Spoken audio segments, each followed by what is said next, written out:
What's up, legends? My name's PEZ. This is my man 60. Yo. And this is the Forthwrite podcast. So, what are we talking about today, mate? It's a very good question. I feel like in these last epis, we've been sort of going on a little bit of a journey, a little bit of nostalgia, revisiting how it all started, the origins of Forthriz, the mixtape era, leading into then kind of eventually A Mind of My Own, What You See Is What You Get, and then the meteoric explosion of Falling and Flying. So I was thinking, let's almost keep that little journey going before we get into some more contentious discussions maybe. Yep. Just a little bit more of a recap.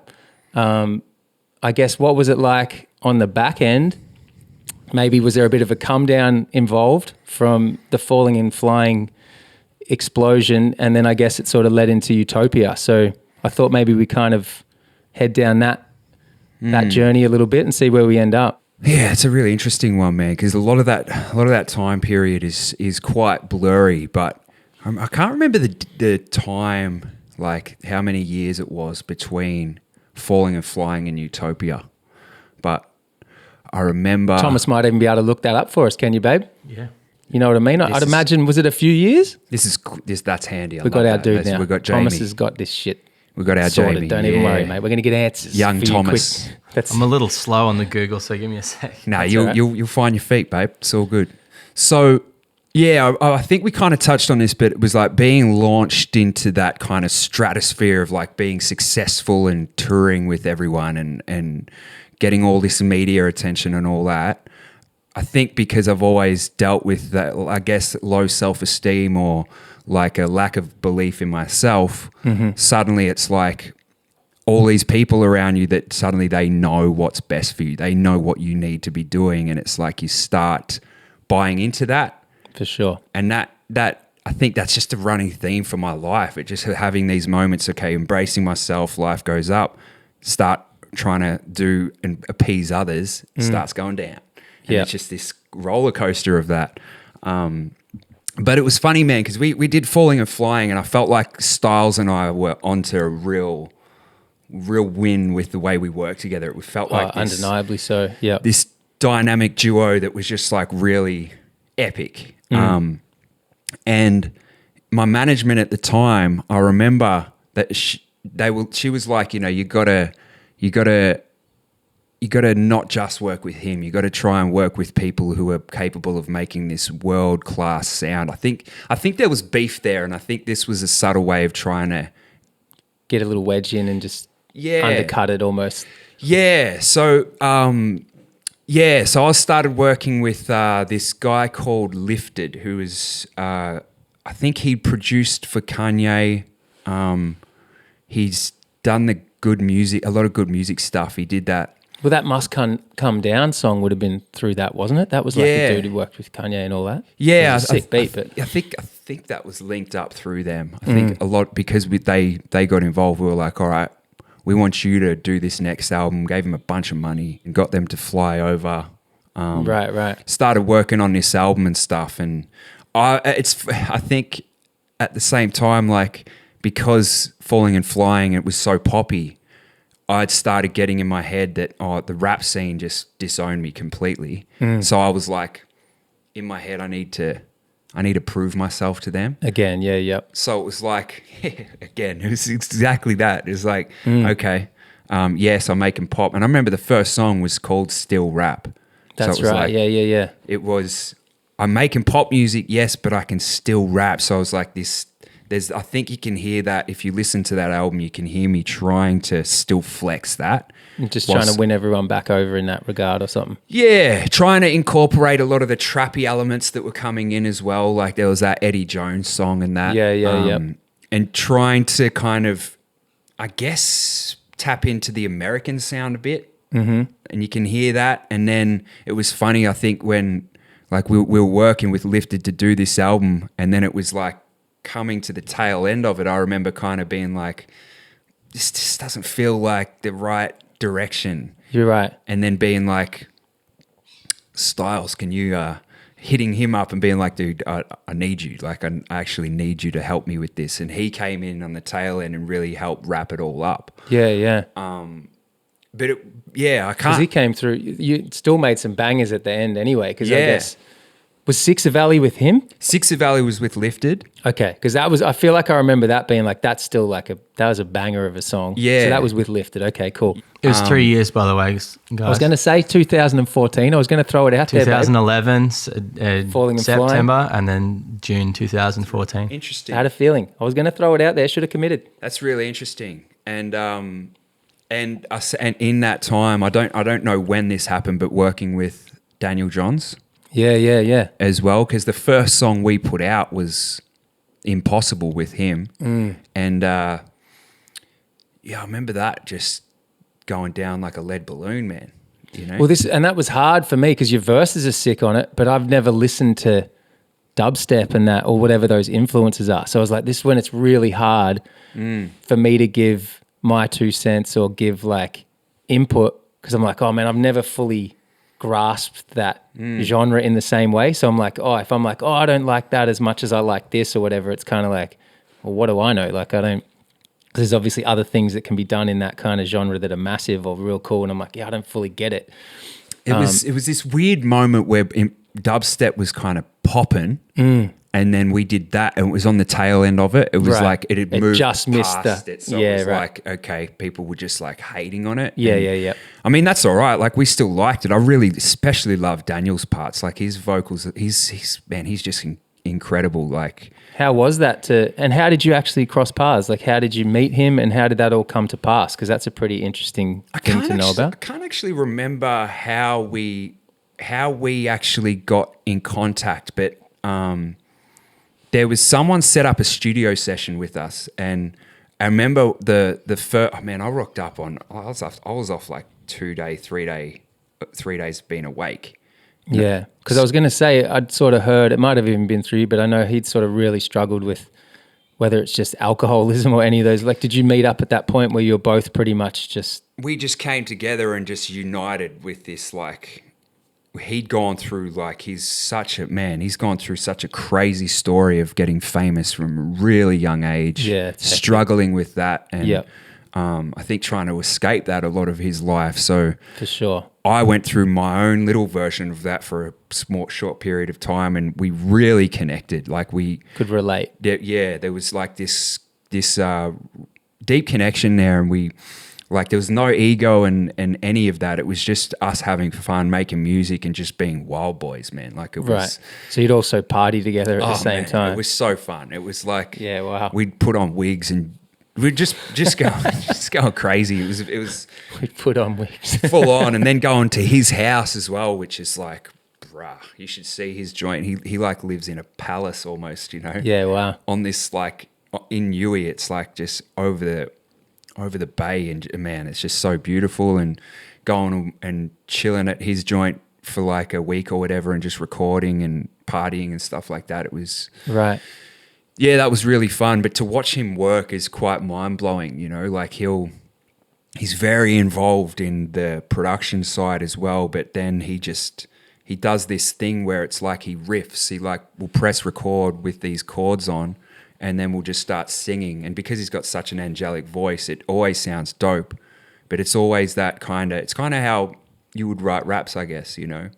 The improv, whatever comes out, and then fit words to it. Right. When you're like finding a flow or a melody, you kind of almost let it start channeling through a bit and you don't really know where it's going to go. Yeah, and so often what he would say without actually saying words would sound like the words that he ends up putting in there anyway. It would just naturally fit. Yeah, that's what it always would feel like to me sometimes when you match and like you hear this thing and it's like code, like it's giving you the vowels almost, and you're like, what is that saying? And it sort of reveals itself. Weird. Yeah, man, I feel like there's divinity in that, you know? Oh, for sure. It's like you're channeling something else. Yeah. And you're more trying to actually receive it versus like, I'm a legend, I'm right. You know what I mean? Exactly. It's a bit different. That's why I always say like there's creative people and inherently spiritual even if they don't really know it, because when they're in that space, it's like you're downloading creativity from Well, for us, God. I feel like that was like that's almost part of the discussion we brought up a few times, but it felt like the first glimpses of like, that's what it is. Like the really naturalistic sort of materialist view of the world. It was like, that's the one thing that doesn't fit that. Something's weird about this experience that sort of is a little bit of a different vantage point, or sort of a snapshot at something else going on. Yeah. And you're kind of caught in the middle of it, and you're trying to be like, what is that? Yeah, it's like a gift that you receive. A little bit, yeah, for sure. Yeah. But with Utopia, man, it was like there was a lot of... I feel like there was a lot of butting heads going on. Like I remember the management were trying to drive the wedge between me and Styles and pull me away from that. But then it was like realizing, okay, I actually feel like I need him, and getting that kind of, getting that narrative going in my head that I can't do it without Styles. Right. You know what I mean? Which became a sort of thing that I have wrestled with over the years, because he's so talented and just like such a force to be reckoned with, that I got to the point where I was like, all right, I can't really do it without him. I need him. You know what I mean? Well, that's the chemistry thing though, man. That's what I was saying to you at the time. I was kind of like, the synergy that happens, you kind of need each other. Because as I'd said at that time, Styles hadn't done anything before you either. So it was kind of like, he had a lot of talent, but like once you come together, it finally finds a place where it can kind of blossom. And then it creates like a, Yeah, and I feel like I really appreciated that, because I felt like that as well. I felt like, but like, yes, he's very instrumental in what we were doing together, but at the same time, like, it's both of us. Both, for sure. And that's why a lot of them were made in the room together. Like, something happens when you're together. Yeah. It was your persona. It was everything you were doing outside of it. There was a whole bunch of stuff that happened when it all kind of lines up. You know what I mean? That's a good point, because like I feel like when we were doing our best songs, it was when we were actually doing them from scratch. Yeah. And it got to the point where he didn't want to do that anymore. He wanted to just give me stuff with hooks already on them. And Right. I feel like that's when it started falling a little bit. Well, it's not as unique then. Then it becomes more cookie cutter and formulaic. It's like, okay, that's one of your things and I put my raps on and that's it. Whereas when you're in there together finding a little idea and just something weird happens because you both have an input into the creation of it, and it does feel more unique. It was like, oh, this is stuff that's made for you because it has you sort of in it somehow. Yeah. And that's always been the best way to write music in my mind, is that collective consciousness coming together and like creating something together. And we're like, man, me and you do that. For sure. Like, it was always really clear that seemed to be something weird would happen when you're just there. Yeah, two polar opposites of the way we would write, but coming together would just like, it was like forming Voltron, you know what I mean? Yeah, which is always a dope feeling. Yeah. But right, so I remember that because it was then on the back end, we obviously did Live It Up, sort of Price of Fame. So those things kind of happened at the back end. I remember even we were joking about that, like doing the Live It Up thing, how we just thought that was going to get eviscerated because it was like, oh man, this is some straight flower puff shit right here. That's when the warm lettuce came in, you know, like just to soften everything. It was just a so little bit soft. of soggy, like little warm lettuce on top of the album just to really get But that was a trip because I feel like I think we did the video for that, and you did Six of Valley at the same time, and I think we were both just like, oh man, Six of Valley is such a banger, it's so dope, and we were ready for like, oh man, people are going to chew up like this warm lettuce cuz like. Remember it went through like multiple different versions? Yeah, actually. So true. like a real kind of... Way more poppy the first talk because it was... Real was it limp dick kind of... Just flaccid chorus. Was that... I don't know if it was the Eminem shows when you were on that we tested it, or it was just a festival. It was the Eminem shows, right, with the full poppy dog, man. And I remember that was crazy. Did it go off or did it get crucified? Oh no, it was awkward, man. It was like I don't know. Is that what prompted the chorus shift? Because then it got way more sort of folky or something, didn't it? I can't remember when the chorus shift happened. I think maybe that did, because it was like, I don't know if the crowd actually could tell that it was microwave fruit salad, but it was like we were just like, dude, this feels like we're pushing it, man. You know, like we're getting a bit too close here. But yeah, man, that's one of the best I've heard, bruh. There was some magic in there, but we were trying to figure out the best type of style, and I can't remember the different types, how many different types we went through, but we ended up with the one that we used, and it end up being good anyway. You know what I mean? Yeah. But I always thought, I think we got so used to the other stuff was a bit more epic, and it felt like, is it become like too understated and folky now? Like we just weren't sure, man. Well, when you do that, when you've messes got with some your head, hey? yeah, when you've got some magic and then you try to remake it like 5 different times, it completely rips the magic out of it. Joy a little bit, yeah. Yeah, and then you become so jaded that you're like, I don't know what this is, but man, they worked. Like that song really worked. But yeah, because everyone sort of loved it when it came out, and we were just like, because I remember we were just almost shocked. Like I was prepared. I was like, all right, cuz, we thought it was going to bury us. Yeah, it's done. It's over. Yeah. We're about to, I don't know what we've done here, but we're about to get lit up. And then people were just like really liked it. I'm like, oh, all right. Yeah. Yeah, man, my perception's off now. I don't know what's what, but Man. And cool. And even like Price of Fame. Like yeah, but that's a great song. That But went so bang. yeah, so those ones, it did kind of, you were able to. But that was close. That was soft too, man. Like that's it. Them softies. That's it. That is. You know, you listen to that, it's like there's not much rawness in there. But so I guess that's a really interesting question. So at the end of you were finishing the album, Yep. did you have a sense of, I'm not satisfied? Did you have to kind of butt heads with management to be like, I actually think I need to reach out to Styles? Did you have something in you that had to put your foot down a bit and be like, you know what? I need him. Like I need him in this because a lot of the songs that we've made here, they were cool. They were cool. Yeah. Like it's all cool and that, but it's not.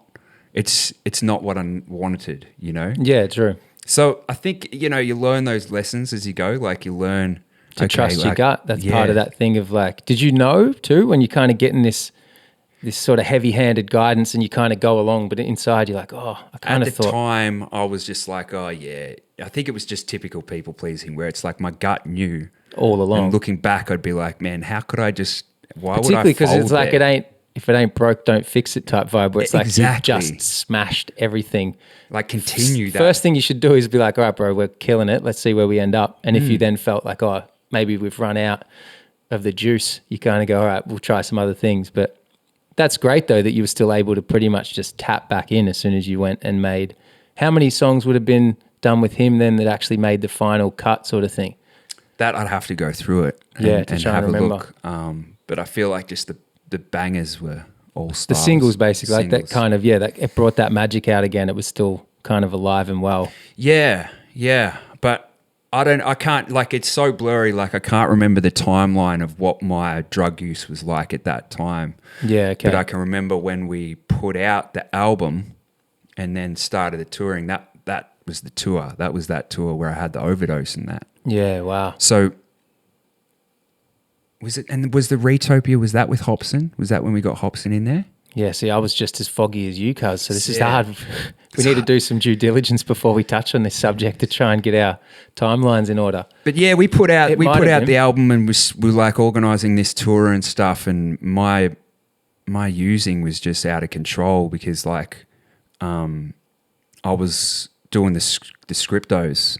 Right. And man, I remember like trying to save a bunch of them for this tour and just so I could get through, and like the week before I'd finished them all and it was just like, oh, what do I do? And that's when you went to just go to a chemist and just got heaps and just anything to try and sort of... All the codeine and that, like my half my suitcase was just, there's probably like 40 boxes there. Yeah, wow. And I was having like I was having 3 boxes. So that's 90 tablets a day. Oh my God. Yeah, bro. And like my tolerance was so extreme that wasn't getting me high. It was just like Stopping the withdrawals. Yeah. So that was disgusting. And just you're like living this double life where it's like, no one knows. Like no one's aware of what's going on. I'm keeping it to myself. Everyone can see something's happening. Well, because even that, like that brings up that memory of like, there's a period where I was like living at your house, which was like, and there, I guess that's what you probably retreat to your room at times. And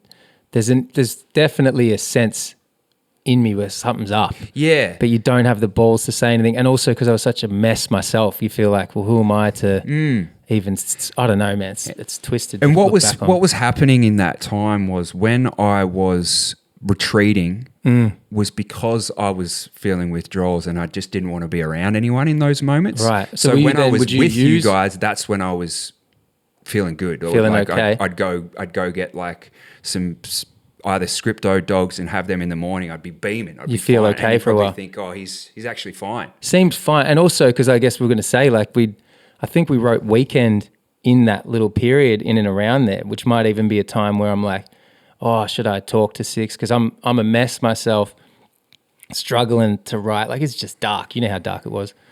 And then I remember, like, kind of coming to you with that idea, which was like an old Styles beat. And I'd sort of changed the lyrics to the hook and had a bit of a bridge melody, but I was struggling to write so bad and was kind of like, oh man, there's this song. I thought, if you wanted to maybe be on it, because we want you on something on the record.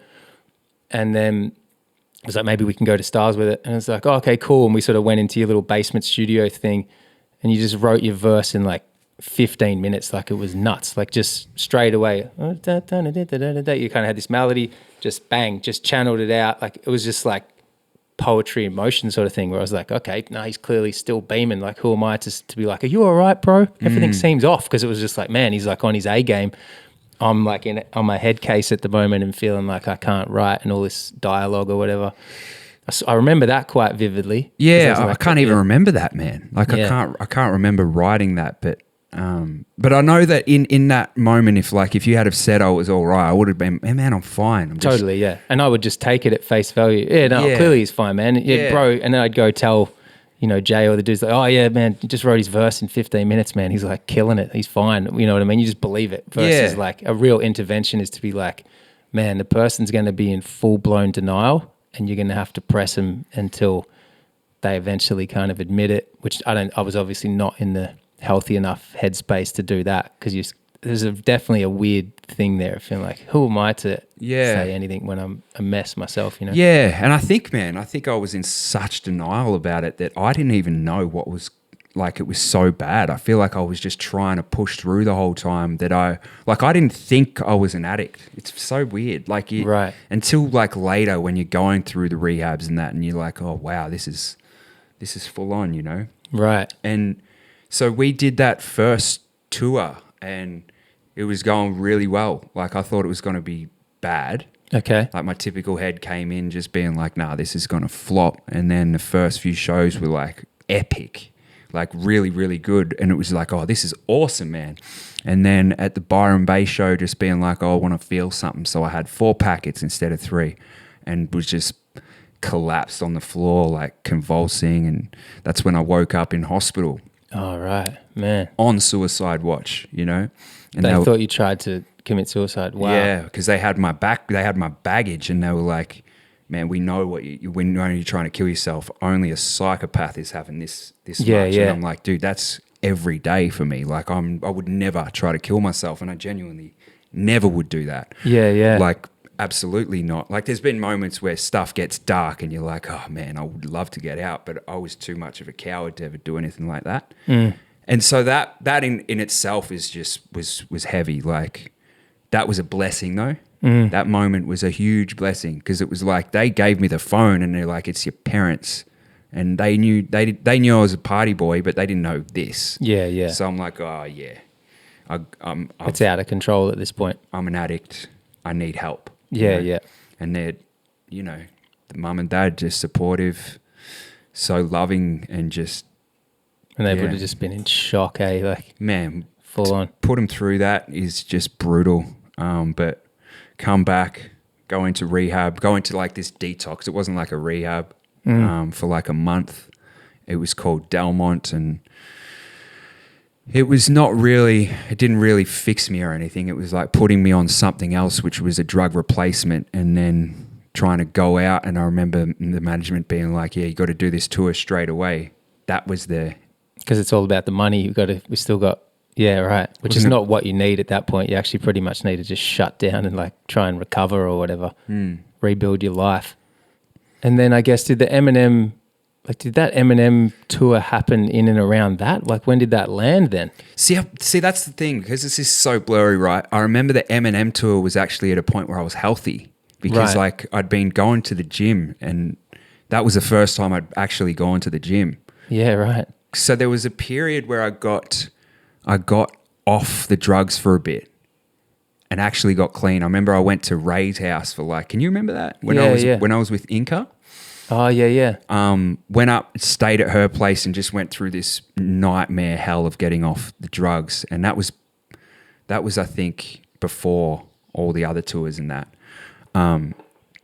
But got off and then was starting to feel good, going back to the gym and stuff. And then the Eminem tour came, and I think I was with the drug use was just dabbling in it every now and then. But then when you're trying to do that, that ends up just out of nowhere, just spiraling. The slippery slope every time. Yeah. How did you enjoy the Eminem thing? What was that experience? Because I remember I got to come to some of the shows, and that's obviously where we played Live It Up and a few things. So we sort of jumped up, and it was like, man, it is still pretty wild that you're walking out in front of a stadium. Yeah. At the moment, like it's pretty nuts. That whole thing was really dope because it was like the EMI hit me up and they're like, Eminem's coming out. Have I touched on this? I can't remember, but I don't think so. No.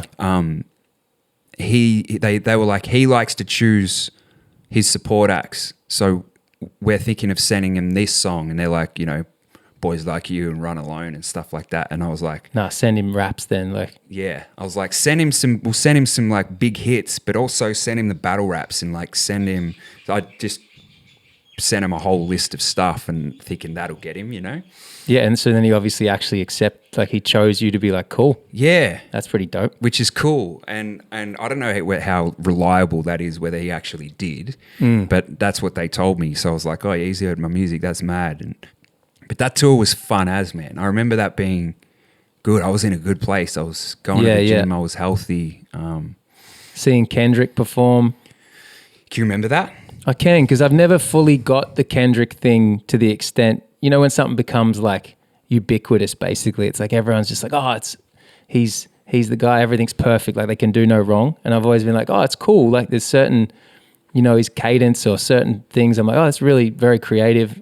But I don't think I've ever fully got it to the extent of everyone else. And I'm like, man, what am I missing? Like I'm listening, trying to be like, why don't I understand it to the level that everyone else puts him on the pedestal?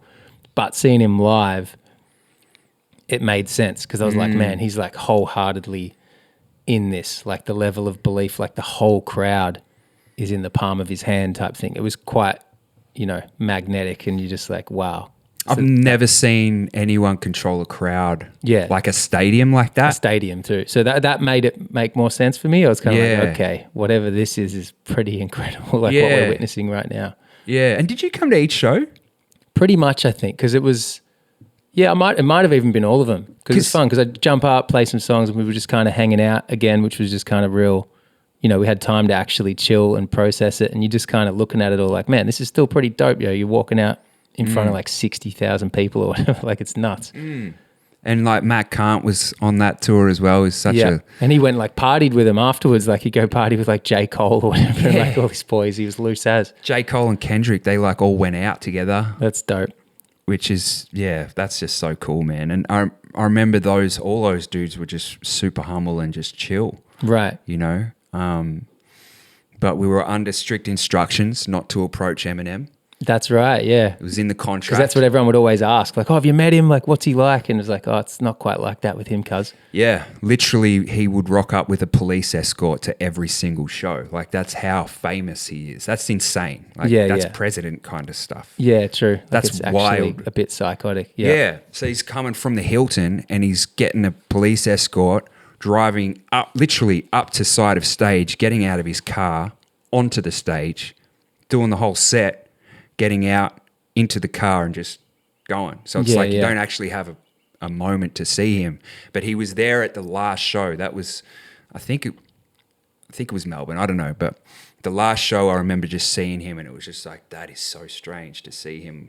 Yeah, but man, it was funny, like doing those shows, suddenly you get all these followers and they're like, all these dudes are just like literal stans. Like they're full fanatical Eminem fans, and you're just like, okay, let's have a look here. And these guys are literally stan, like they're cutting themselves, they're following him to every single show, but they're masochists. They're like putting pins through themselves and just doing real weird stuff like that. And it's like, that kind of put it all into perspective. Like I remember a lot of people being like, it's a bit rude that he wouldn't introduce himself to you guys on his tour and that. But then when you see that, you're like, okay, There's a reason why. Yeah, like he's that big. He's got to actually be concerned about everyone that he meets, that they might fly off the handle and stuff like that. Yeah, yeah. Can you imagine that existence that he's had to live, you know? Yeah, it's pretty sad, and that's the whole thing. It's really glorified in people's minds, but then the real life experience of it is kind of, you're so far removed from everything. There's not much joy in that, you wouldn't think. Nah. You're not experiencing all of what you build it up to be in your head. If you're just kind of hopping out of your car, walk out, do the thing, walk out, you know what I mean? You don't interact with anyone. Nah. You're kind of in this little bubble. Yeah.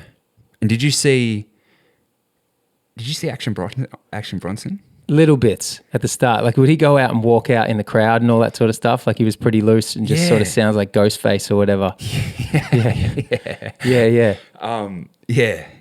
I think at the New Zealand show, he walked off stage and I think he went so far that he was so puffed out he couldn't get back or something.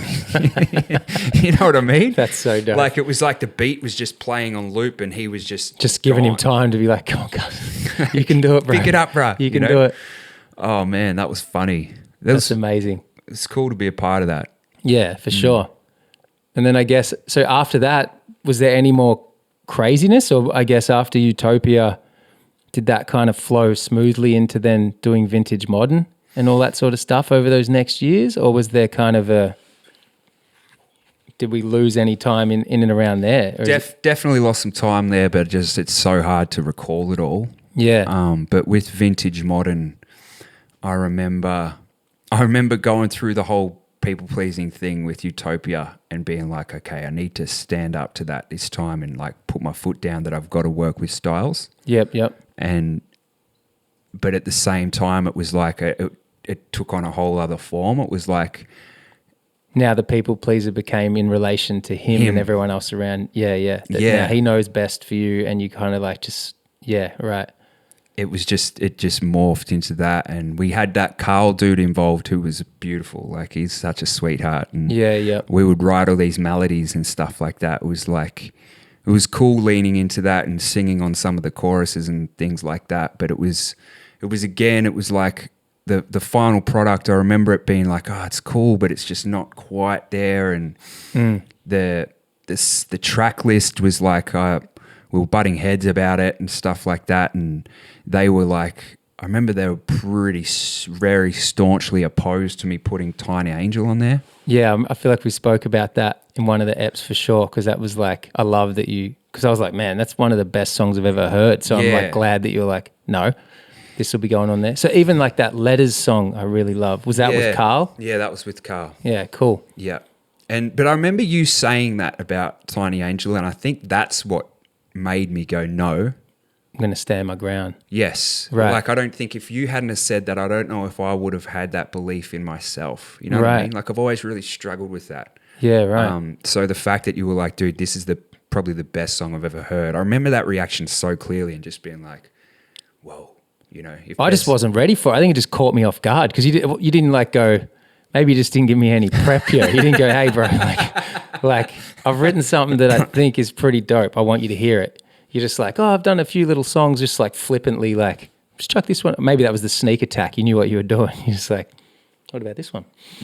So I was just kind of like, oh, cool, like another song. And then it just took me on the journey. I was just like, whoa, I was not ready for what happened. So by the end of it, I was kind of, I think probably maybe a lot of, that's all of the 10,000 hours, all of that stuff. But when a bunch of things kind of converge, so like, as we'd sort of said, even when we spoke about it in the other thing, I think we were kind of going into that. But like, if I was to just examine it from like a writing point of view of how you've like put all the lyrics together and painted this picture and told the story, that's one element. And then obviously you work with Johnny, who, like, shout out to Johnny Reichardt, who's done these like beautiful strings, which we sort of said, I think that's what it was because of your influence in classical music. It was like the way you mashed that up. That's so beautifully executed. Then the performance of what you're doing, it's not like, oh, the song's written, but it's like, I really believe that. So when all of those things converge in one go, that's when you kind of have something really special. And that's just from a songwriting point of view, understand how it's not easy to do something of that higher caliber in each element that all sort of marries up you know, so that's why it was such a poignant sort of powerful moment that I wasn't ready for. Yeah, I don't even think I realized that I had done that when I wrote it. I was just like, oh, this is just another track. And then hearing you react like that, I was like, oh, maybe this is pretty special. You know what I mean? Yeah, I think so, man. It was amazing. Take my jumper off, yo. You're getting a bit hot in here, babe. Yeah, getting them pits. Get the pits out on show, babe. Gives me a moment to have a sip of my glorious long black from Barista Thomas. Yeah, so in regards to the, like to just even continue on that thought around the people pleaser thing on that album, because I can kind of relate to it at the moment, which I'll kind of go into. But did that resolve in any way, or it was a very push-pulley experience that, because I feel like that's what's happened. It's been really interesting and really important process of like, as I've been making this new album with Jay, as I'd sort of said on probably a couple of the other eps where, because I was at such a low point, like rock bottom really, when he'd started essentially making these beats, this album, this vision for a record for me.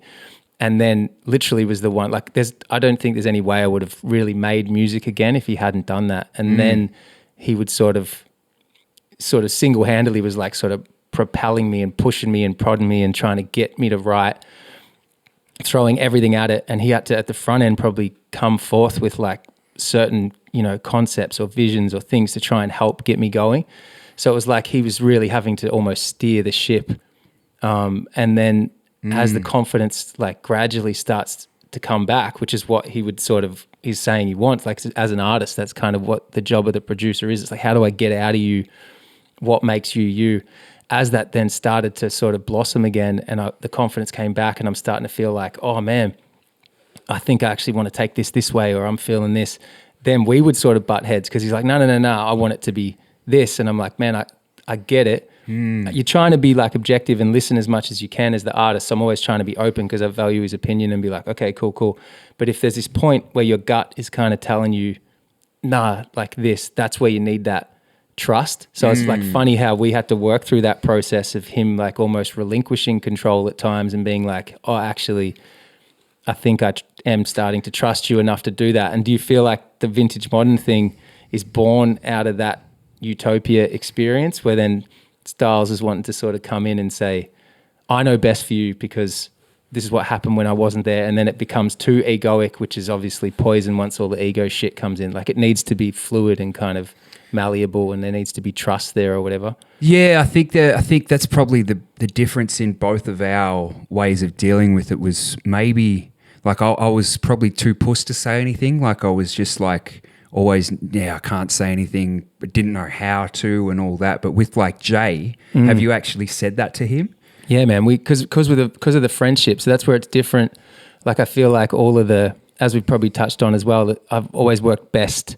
Like it seems to be more of like a comfort, a safety thing when it's like a friend or it's not as serious. Like when it was a very much a business transaction, you're on a big label, all this, I was like, man, I struggled so badly with that. Whereas when like with us, it was like, we're just like, it's like when you're with all your best mates, like it's like there was no pressure. You sort of forget about the world a little bit. You're just hanging out writing raps or you're just doing this and just doing that.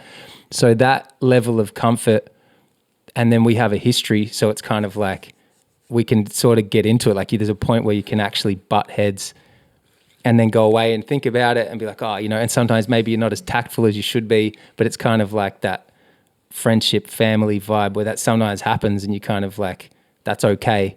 Okay, we both feel real strongly about this.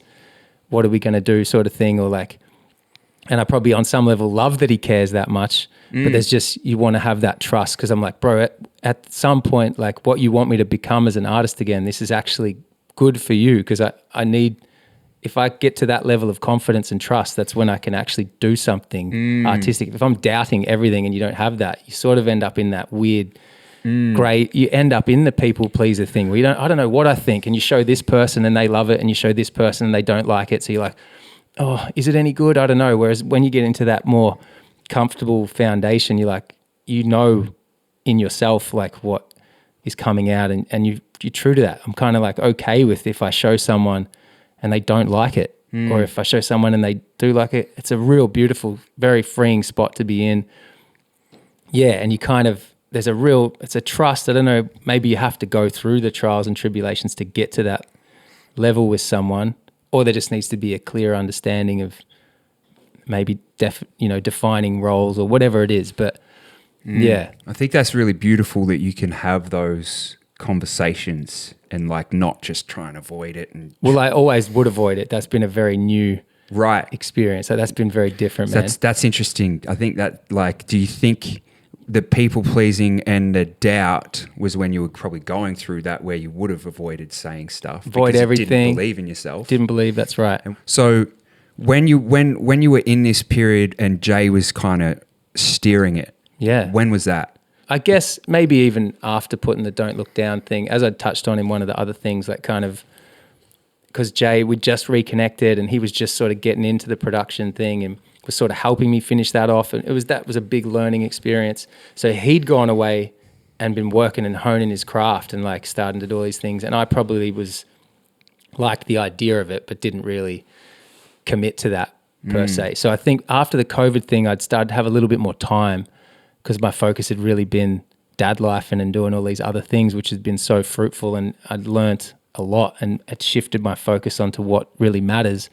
But once all the pressure then was removed and you're just mucking around writing because you love it again, I was like, oh, I remember this back at the start. And it just gradually was just, I'd go meet up with him and go do things and kind of hang out, sometimes just crash at his house or whatever.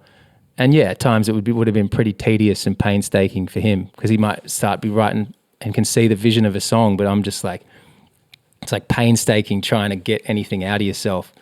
Whereas then as that, like particularly in the last years off the back of COVID, and that's where we were saying before too, like having the support of like good friends. So even like with Jonesy, like there was a period where like he's in like Mount Eliza or whatever, he's got this like dope man cave. He's like decked it out with speakers. He's like, man, just come to my joint, as if you're going to work and I'll deck it out for you and you can write. And I would sort of go there and just have these like, some of these amazing breakthroughs where all this stuff would come out and I'd be like, oh man, I remember this feeling, but I didn't want to judge it. You're like, I don't know if it's any good. And then I'd sort of was nervous because like Jay had sort of been with me through that, really struggling. And I was like, okay, I'm going to now show Jay, I don't know if it's any good. What's he going to respond like? And then when it sort of showed it to him and he was like flip out and be like, oh man, this is sick. Like, oh, it's game on. I was like, okay, cool. Like maybe I can start to trust this. And it's like getting the courage up slowly until it could go full polar opposite to where like through the dark time, you might write a verse over weeks or months or a year because you just like can't, you write little bits at a time and then you struggle, versus once you're really back on it. It just comes out. It just comes out, man. Like it can come out in, like what happened with you with Weekend, it can come out in 15 minutes or it can come out in an hour, and it's like, oh, this is awesome when you can kind of be open to all of that. And when did you was it when you went to the Sunshine Coast when it shifted from you not having that belief to having that belief again? And it feels like probably that all started to align then. And then I also just had that little buffer where I didn't have to work for a bit.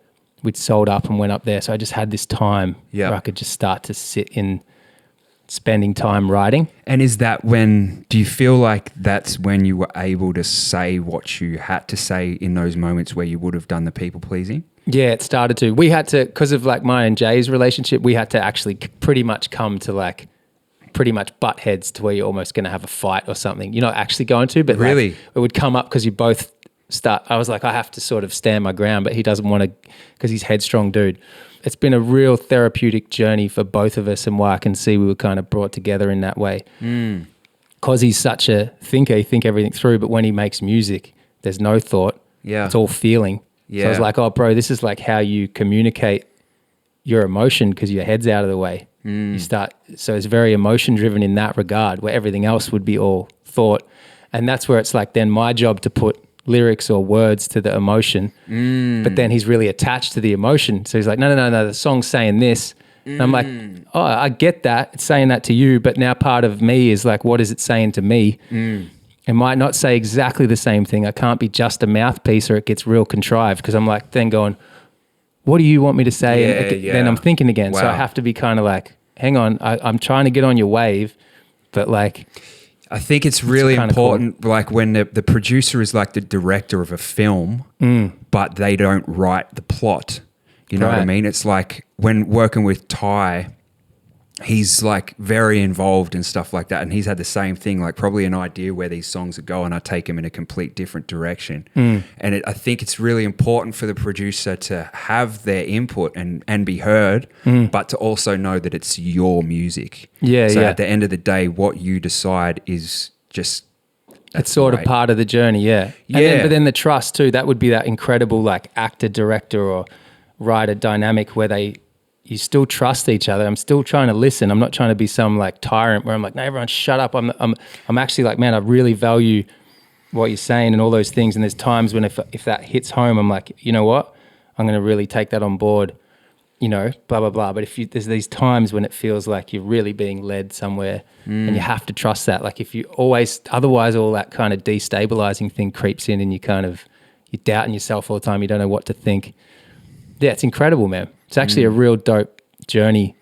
I feel like we've learned a lot from that. It's been very therapeutic in that way. It's aligned with a lot of other growth and maturity in life really well. Like I can see how it's actually been pretty integral in that regard to unpack and to sort of delve into areas that maybe you keep pushed right down and then suddenly in a song it starts coming up and you're like, ooh, didn't know this was in there or whatever. You know, it's like can be pretty cool in that way. I think it's really cool to see how much you've grown in that regard as well. Like that was a big thing of me seeing you like be a people pleaser and then come to the point where it's like, you know, you're being prompted to say what you've got to say and you're just doing it. Yeah, I remember you doing that during the tour and stuff like that. Like you have these conversations with people that would just like, you probably wouldn't have in the past. You would just let it slide. And I think that's really cool. And I think it's like when you have those moments, like in the past where you fall into people pleasing,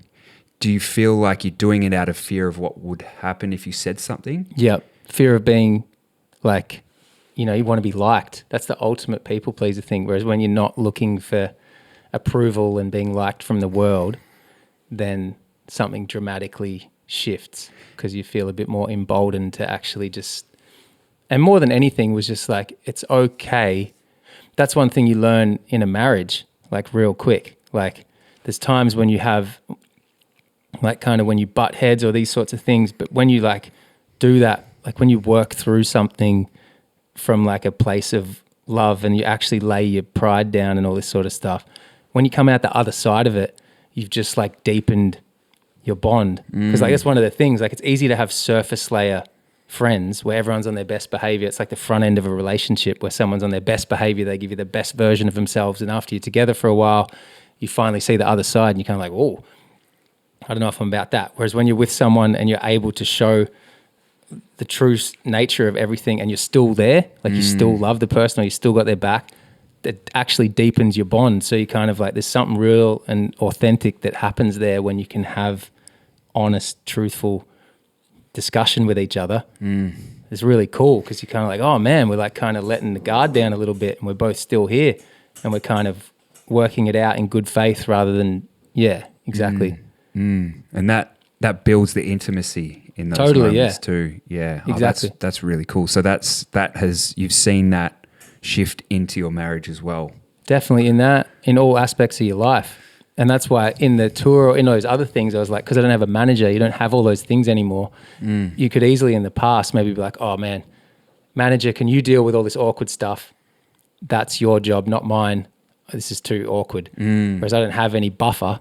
So you're like, oh, cool. That means I just have to have a conversation with everyone. If there's something that's a bit uncomfortable we have to talk about, we've got to talk about it, which was kind of liberating for me anyway, just because it's like, it's actually really healthy to be able to just openly and honestly talk to people rather than like, man, we'd been like crippled by that for our whole life. So yeah, like you're being the nice person. Yeah. But not the kind one. It's like niceness is like for yourself. It's like to try and safeguard your own reputation, but kindness is trying to hold people to a higher standard in that. Yeah, exactly. Like sometimes real love is actually being honest. Like that means you have to tell someone something they don't want to hear because you have blind spots. That's what I was saying. Like you kind of need those relationships to keep you on track, because your mind is so clever. It's got these blind spots. It'll lie to you to make you feel like, oh, I got it all under control. Whereas when you've got people close to you who you trust, and they actually can tell you, point something out that you might be missing, and you're kind of willing to even take that on board and go, oh man, yeah, I didn't realize I was doing that. Or and it takes humility to be open to that, to be open to being corrected as well, which is a really important thing. For sure. Yeah, man. Well, I'm thinking it might be nearly time for a couple of questions from Thomas. Is this correct, babe? Yeah. We can hit you with some questions, yeah. We were talking up the Q&A for a while, and we're starting to integrate it now, aren't we? We're going to have a little dabble. You're going to hear my smooth tones bringing in the good questions. Dulcet tones, that's right. Young Thomas. Yeah, sweet. So what is your writing style, and how do you think it's changed over time? We were sort of touching on that a little bit through this epi, but I guess starting with like when we first were hanging out, I feel like I definitely noticed that difference, which would have been very much aligned with like our influences, and you know how you generally kind of start to replicate what you hear. And I remembered how because you had like a big L influence, you would more write punchlines, and you might be able to write them just in 4s or 8s. So you're kind of thinking lyric first. You like think, oh, that's a funny punchline. You think, it's very much word first. And even Eminem's early style, which was an influence, was very like punchline driven and funny. So you're always thinking, you could be anywhere and think of a funny, oh, that's a funny line, write it down. So when we'd sit down to write, how you might have 4s or 2s or 8s and stuff, and you'd almost just could fit it over the beat, where I think I'd like grown up listening to like Biggie or Jigga, who didn't write, and it's all very like flow driven. So you kind of more like, I'd wait till I hear the specific beat, and then that drum pattern, that sort of movement or swing, and then I would more be like, oh, it's flow first. Yeah, so like, you'd be in the pocket doing it. So I'm like, I'd hear like flow or vowels or whatever, and you kind of like, as you're following that, you're trying to put words to it, but then it would start somewhere and I'd have to kind of move through the verse from start to finish, and you're kind of like seeing where the flow leads, and it's uniquely kind of catered to that beat. So if we ever didn't use them, we tried to use it on something else, I'd always feel like, oh, it doesn't kind of like lock in on this because the drum pattern's clearly different. So I certainly always remembered that at the front end, that like I would write in that way, and then it more, maybe later, then it could start to be both. It became more malleable. You could just write really word first and like have more basic setups, or like, I don't know, a whole bunch of things started to fuse and overlap. But I think at the front end, it was definitely, that was like a noticeable difference in writing style. And then probably just timing wise was like, when we started, it's come full circle in that way. Because when we started, it was like, we were pretty much expected to write a verse in like an hour tops, because it was like, we were going to record this and upload it. Yeah. You know what I mean? Just for like fun. So that was expected. Like if I rocked up to your house and I'm like, hey, what's up, bro? And you're like, oh, bro, I found this beat. I've been writing to this, and you've already got half a verse. It's like, all right, here we go. And you just got to sit down and start writing a verse and then record it. Where then with all pressure and all of the stuff that comes with like being in the industry, the mind came in, and that started to become a lot more tedious, versus now it's coming back to a place where there's times when I'm like, oh man, yeah, you can like plug in and expect to be like, I'll just write a verse quickly now if I have to, like, which is really fun to kind of, but has yours changed? Like, have you felt? Yeah, mine's shifted, man. I'm so glad that I've grown away from being so words focused, because it was like the words, especially when I was like reading it, was definitely dictating my flow, and it was making it quite same on every beat, right? Rather than like what you're saying, finding the pocket and like fitting the words to that. Like for this last album, it was like, that was very much how I wrote the whole thing. It would be like, just find this kind of groove and then write to the groove that I feel in the beat. And then the key and the so then all this interesting more, melody or different things are playing specifically off this particular beat or song or whatever. Yeah, like if you listen to my old stuff, you can hear it. It's like this, just like trying to slow on certain beats and just not quite hitting the pocket. And then you listen to this album, it was like I wrote it all in my studio and then recorded it so I could have it all off by heart and wouldn't have to read off the phone when I was recording it properly, which I think was such a big aspect of it. So you felt comfortable. Yeah, it was like knowing it off by heart and just not having to pick up my phone and just like rap it like I'm on stage kind of thing. Yeah, dope. You just feel it just lock you into the beat and the right tone and projection and all that. I feel like it's so bizarre, man. I've done like however many albums, 5 or something. And it's taken till now to get to the point where it's actually like, okay, I'm actually understand how to do it now. Yeah, right. You know what I mean? Like, because it was working for you though, cuz it wasn't like, oh, things aren't working, you need to adjust your style. It's like, you're pretty big, bro. So everyone's probably just like, what he's doing's pretty good, man. Just keep doing that. And I think that's why I always get people comparing me to the Streets.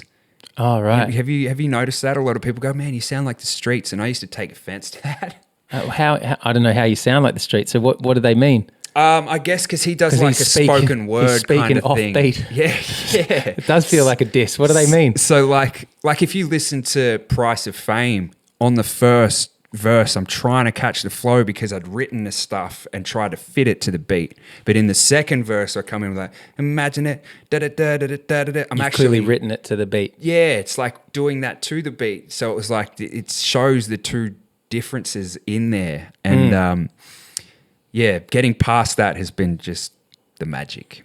Well, it even speaks to it because you were saying where I didn't read it as I was recording. That sort of shows that how much we were expected to write and record really quickly though, which I found kind of liberating because my feature on your album, I had to do that. So I didn't want to do that because I'm like, but I haven't even finished it properly yet. I don't even know it. Like, please let me go home and rehearse it and try and get confident. It's like, nah, bro. This is the mic's on. You'll be recording now. And I'm like, oh man, I'm going to have a panic attack, but you got to do it anyway. So that was the opposite where I'm like, the full circle thing. I'm like, I actually found it liberating because I'd run so far from that. I'm like looking for any little reason to like, you know, put a barrier and try and like, so to stop it. I was like, I couldn't. I had to go old school, man. I had to read this shit on the spot. Yeah. And it was actually kind of cool though, because I was like, oh man, is the vulnerability or those things happen because you like don't have time to perfect it or have all the nuance and that, and you just let it be what it is. So it's funny. I think that's the biggest thing though. There's no right or wrong. That's what I feel like you kind of, with experience, you maybe start to learn that. You learn maybe what's desired, maybe what works best for you, what preference. But I've started to find a bit more like, I maybe used to be more like there's a real black and white, you know, right or wrong, where I'm now start to see beauty in like, it can be like a different way of doing it. Sometimes like even on Price of Fame, how you've had one where you've written a verse elsewhere and tried to fit it to the beat, and then one where you've written to the beat. It's just kind of different. Like it gives an interesting mashup or like even little juxtaposition of the two styles, but they're not wrong. I don't listen to the beat and go, he's clearly written that somewhere else and fitted to it. I was just like, oh, that's just that's where he went on that verse and that's where he went on that verse. Yeah, I don't know. It's like a slow flow, I feel like, when I do that, when I write it, and especially because you've written it to a faster beat and then you go like, oh, I've got to try and fit it to this. Yeah. Did you ever have the inclination to want to shape the flow but keep some of the multis or some of the content? Or you always, like, you didn't go, hang on, let me see, what's a flow? I wonder if I could sort of change this to sort of make it fit that. You would always more just go, boom. Yeah, I was kind of just hooked to the idea that was my flow, and I thought that was how I had to write, and didn't realize that it's so much better if you can just experiment and explore a little bit. Yeah. Because that was one of the things that I always noticed with Biggie, the biggest influence, particularly by like, say, Life After Death. Because him and Jigga, right, are big influences for me, but really Jigga took like a lot of influence off Biggie. Like if you listen to early Jigga, like even say he's on like Love the Dough or something like that on that album, like he's still like stretching out a multi. So he's like, snap like cameras on amateurs, but it's a habit of flaws. Like he's just doing the whole verse like that. And then Biggie's like, bucka, rucka, fella, bad boy, collabo, 2 MCs with mad dough. Like he's sort of dancing around everywhere. Like if you listen to even like 10 Crack Commandments, which is like one of the best verses ever, like he's like, you know, like number 4, know you heard this before. Never get high on your own supply. doing halfies Number in 5, that, yeah. exactly. Never sell no crack where you rest at. I don't care if they want an ounce, tell them bounce it. Like he literally just rhymes wherever he feels like it. Yeah. So I would always admire that. I was like, man, he's so far ahead of everyone. Like I don't think people fully actually comprehend what he's doing is light years ahead of everyone. Where then Jigga, you can tell after Biggie's passed, like he's sat there and gone like, oh, right, yeah, this is, you know what I mean? Like he took a lot of influence from that. So that I think always stayed with me a bit of like, yeah, there's something kind of musical about the flow element when it's done right.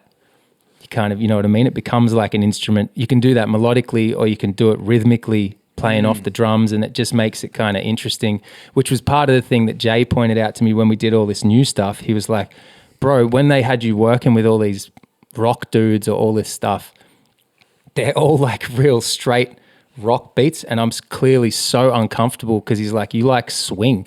Like you've got a mad blues influence and Biggie influence. Like listen to all the drum patterns. So like when we'd sort of started to do all these songs, he was almost like deliberately like creating those things for me. Cause it helped me I never understood that. I wasn't cognizant of that's what's happening, but it was so evident that like, as soon as that was the case, I'm like, oh bro, I'm like so much more comfortable on this. I didn't, and I never understood that. It's like, yeah, because it's instinctively like activates something in me that's like, oh, this is like my taste, man. Like I can move on this really comfy. Whereas when it was just always these straight beats, he's like, you can hear you're trying to like put swing into it that's not there because you're like so. That's really interesting, man. It was a dope insight. So he's like had a few really amazing insights like that help me just probably just become conscious of something that otherwise it's innate, like, but you just don't know what it is. Whereas when someone's like, oh, that's because of this. Yeah. Oh, right. Okay. That makes way more sense, man. Wow. So it's like your instinctive flow that you would just you want to do it because he's like, what do you gravitate? Which is definitely when we speak to the influence thing, it's like how much the Matic thing made sense because he would pick interesting patterns, but he would sample sort of bluesy, funky. So all the records I grew up listening to my dad, they're all 60s and 70s, you know, blues sound and things. And then that's what Matic would sample and put these interesting patterns. So I'm like, oh, I connect with this because these are my influences. Like this is stuff I actually like. Yeah, man. Wow. That's good thing to know, hey? Like to totally understand about yourself. Yeah. It made a big difference. Really cool. Yeah. Hit us with another one, babe. Cool. For each of you, which is the favourite song that you've released? Favourite song that we've released? Surely yours is Tiny Angel, right? Johnny Reichardt coming through with that banger. Or have you got another one? Because that's hard to top. I reckon Tiny Angel for me, just like you said during the thing, just having every aspect of it, like, because there was a lot of like writing on there that was like really, like there's wordplay and like, oh man, absolutely, on the one multi and all absolutely, this kind of, so all intricate fell into place. Yeah. How did that feel to write? Was it the plug-in channel move? Plug-in, but it was also, man, it took me a long time because I had to study what happens when you give birth. Like I had no idea. I had to interview a bloody nurse. No, what are they called? Midwife or whatever. Yeah, right. So they were telling me all these, this is what intricacies happens. of it. The hours that go through. Man, so you did your homework and everything. Yeah, it was like a full project. It was pretty cool. And like, even when the little tube in the baby's mouth, like all of that was like, oh, okay, I didn't even know this was a thing. I had to read into it. So it took me a few months to do that. Man, that's even cooler then. So, because you've actually fused like thinking and research, and that's a very mind thing with the kind of the channel itself where the gift comes from. The download move. So there's a bit of synergy that sort of took place there or whatever. Yeah, it was That's like epic. It was very much like, okay, I want to write a movie, but with audio. So it's like Hectic. an audio cinema. I always wanted to do an album of that where it's just like the whole album is just like these movies that you listen to. You should totally explore that. Yeah. That execution shows I think you could probably do that, bros. Yeah. Maybe do that with Johnny, man. Get him to score the thing like a movie. Do that. Yeah. That'd be a dope idea. Yeah. It's like taking the Hans Zimmer influence because I feel like his music is so emotive and just like cinematic. So it's like, because it fits the movie so well. I think all my favorite movies are ones with awesome music. And I feel like if you listen to the songs themselves, they almost portray that emotion. Yeah, yeah. And I feel like I can do that with songs. And I feel like doing that would be really cool, just writing a bunch of stories or whatever. And Yeah, that's a great idea, man, for a little project. Even if it's an EP or something. yeah. Just a few little, that'd be sick. Just like 5-minute songs, like, or 10-minute joints that just go in all these different directions. It'd be cool. Yeah. What's I your love that idea. fave, babe? I guess it's probably obvious in the sense that I've spoken about it before. Probably some of my favorites, truthfully, are probably songs I've never released. Can you remember which ones? This All I Really Want song. Have you There's got that Unwell. still? Yeah, there's a few that are like, Unwell, I remember that. yeah, which I was like, man, this would be, we just couldn't clear it, but I was like, this would be, it felt like a festival song. It was like, not subject matter wise, but it felt like it had that Special potential where I was like, oh, this could be massive. But, and then even some of these new ones with Jay, there's a few I'm like so excited to put out. But as far as one that I put out would have definitely been Heavenly, which I've definitely spoken about before, the song that I wrote for my mum and dad. But like mainly because like just vividly, like I remember doing it as we'd sort of touched on, and how I'd sort of just did the thing where you sort of write it and just record it on the spot. And then because I was still living at home with mum and dad back then, you know, like in your early 20s or whatever, and just going down into the lounge room and sort of they just sitting there chilling and being like, hey, guys, I wrote you a song or whatever, and just kind of probably back in the days of like on a disc or something. I don't even know what it would have been. CD. Just being like, oh, here you go.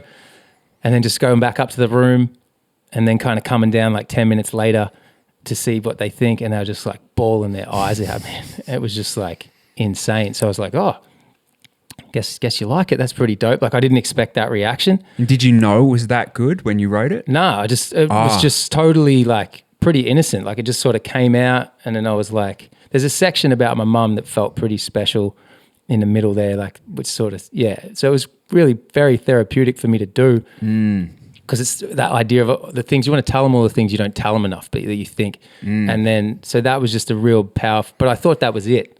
I thought we were done after that. Because in my head, I thought I'm going to probably cop shit about even making this song. It's on there just for them. So that's why I said it was like always really cool afterwards to kind of, over the years, like meet all these people where they had that impact. And they're like, oh, it said all the things I wanted to say to my mum so I could play that for her on her birthday or her Mother's Day. And I was just like, oh man, that's so cool. I never thought that would happen. So that was really amazing. I remember you playing festivals and shows and that, and people were coming with signs like "Play Heavenly" and stuff. Really? Do you remember that?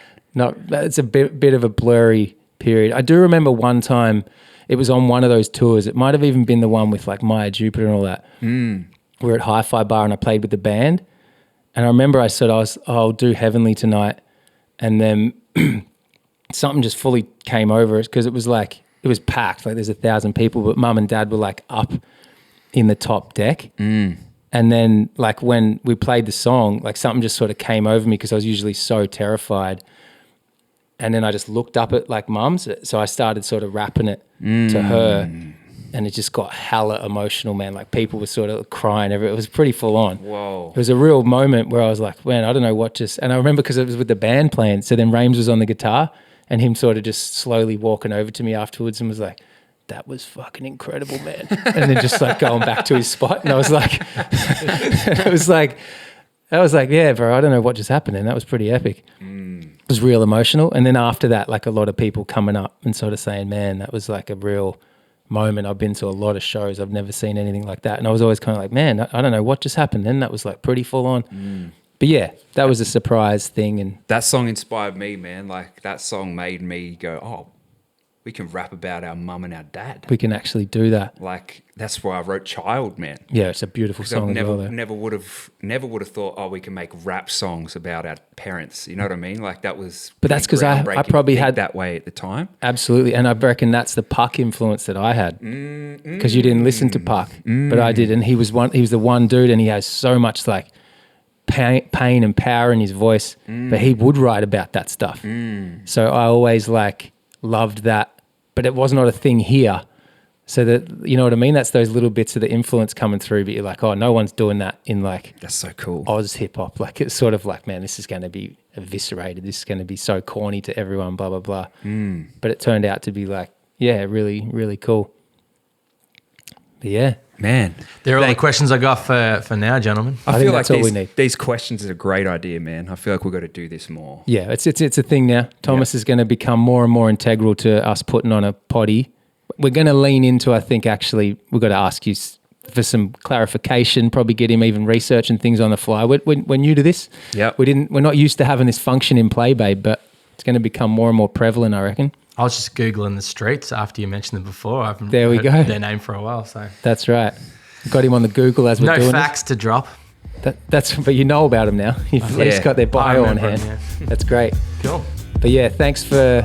Let's look over here. Let's give them a wide angle, hey. Thanks for tuning in, peeps. That's it, babes. We'll see you next week. Can't wait to see what's going to happen because we don't know what's going to happen yet. So we'll all find out together. Peace out. Enjoy.